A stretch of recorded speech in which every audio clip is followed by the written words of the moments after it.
De Regina Maris luidt nou nog in Amsterdam, maar tongens die begint de reis op en del naar de Caraïben.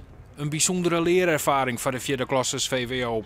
Onder harren treien Friezen en Ian om Utens. Wat verwacht je ze ervan? Nou, ik vind het leuk om nieuwe avonturen te ontdekken en andere culturen te leren kennen.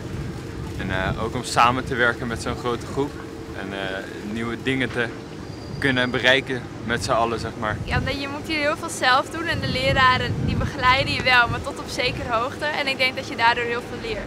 Naast verplichte VWO-onderwijs moeten ze met elkaar werken in een groep, zelfvertrouwen opbouwen en nieuwe culturen kennen leren.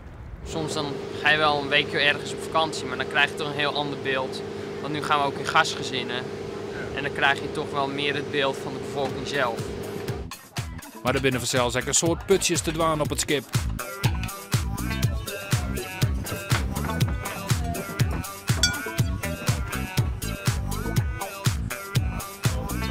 In Nederland is het voor het eerst. In Duitsland en Zweden had School at Sea al positieve resultaten opsmieten. Jongeren onthouden lesstof beter als ze het in de praktijk brengen kunnen.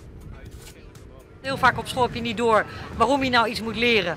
Nou, hier aan boord wordt wiskunde wordt gelijk astronavigatie. Aardrijkskunde is het weerbericht. Nou, zo kunnen we nog even doorgaan. Alles wordt toegepast. Hè? Taallessen worden gelijk in de praktijk omgezet. En daarnaast gaan ze samen leren het schip varen. Nou, dat is natuurlijk een metafoor voor met elkaar een klus leren klaren of een project leren draaien.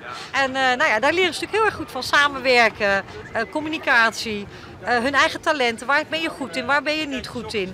En al die talenten zijn nodig om samen het schip te leren varen. Ja. En waar kijk je het meest tegenop? Nou, ook de heimwee, denk ik.